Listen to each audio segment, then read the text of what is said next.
Hi, my name is Allison Miller, and this is my presentation on artist Jan van Eyck. I chose to create a visual timeline of Eyck which spans from 1390 to 1441. Overview. This presentation will span the works of artist Jan van Eyck. Eyck was a significant artist of the Northern Renaissance, which was the Renaissance that occurred in European countries north of the Alps. He is often credited with inventing oil painting, although he simply popularized it. His works impacted artists of not only his age, but also the artists of today. Eyck was born around 1390. He was born near Belgium. Little is known about his childhood, but we do know some important facts regarding his siblings. He is the younger brother of Hubert. His siblings were Margaret and Lambert, and a little fun fact, all of his siblings were also painters. 1420, so this is when Eyck begins his earliest paintings. Eyck came into the service of John of Bavaria in the early 1420s. John of Bavaria worked on the Turin-Milan Book of Hours.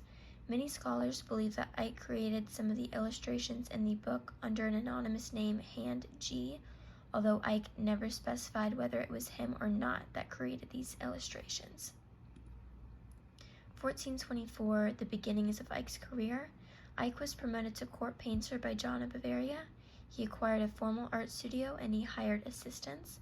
His innovative use of oil was spread around Europe. 1425, higher positions. Philip the Good appointed Eyck as court painter of his own court when John of Bavaria died. He also appointed Eyck as valet de chambre, which gave him official standing in the court. Both of these positions paid very well. 1427 to 1436, Philip the Good sent Eyck on secret journeys sporadically from 1427 to 1436 to the Holy Land, Italy, England, and Prague. He documented his voyage to Lisbon, in which he painted portraits of Princess Isabella of Portugal, who was engaged to Philip. 1430, St. Francis of Assisi receiving the stigmata. This painting demonstrates Eyck's use of perspective. It depicts a moment during St. Francis's 40-day fast. St. Francis received the stigmata, which symbolizes the wounds of Christ. Scholars have pointed out that the monks, Francis and Leo, do not seem to be integrated into their environment. 1431, Portrait of a Man with a Blue Chaperon. This portrait was one of Eyck's earliest secular paintings. It incorporates a strong sense of contrast, light, and texture. The sitter wears the highly fashionable, in 1430, blue chaperon. In 1431, Eyck married a woman named Margareta. Margareta was from a lower class than Eyck. They had 10 children together, and they purchased a house in Bruges together. 1432, the Ghent altarpiece. This piece is centered on themes of redemption and salvation. It is actually the most stolen artwork in history. It incorporates fine details and it's seen at a large scale. It uses symbols to communicate religious ideas. 1433, Man in a Red Turban. This is a secular portrait. It represents the self-portrait genre. It's believed to be a portrait of a close relative of Eyck or even Eyck himself. His personal motto, "As I Can," is included along the top of the painting. 1434, this is Eyck's most famous painting, the Arnolfini portrait. It actually wasn't well known until 100 years after it was made. It depicts a wealthy man and a young woman holding hands. It also includes important details like a dog in the foreground. The use of light and shadow creates a sense of intimacy. There are still debates today over the meaning of the painting.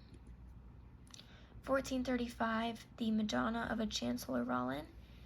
This painting is a depiction of a donor meeting Madonna and the Christ child. It includes disguised symbolism and references to both the Old and New Testaments. There is differentiation between the interior and exterior light in the painting. 1437, St. Barbara.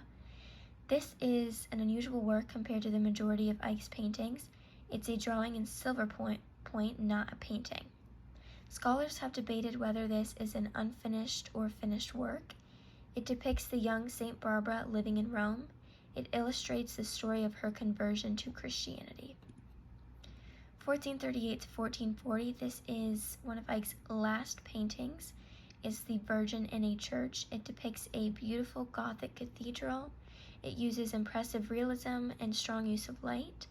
The scale of the Virgin, Madonna, and Christ is out of proportion to their surroundings. They are actually taller than the doorways. The light symbolizes Mary as a spiritual figure. In 1441, Eyck died in Bruges. Philip the Good continued to support the Eyck family even after Jan van Eyck's death. Eyck's younger brother, Lambert, took over his estate and his art workshop.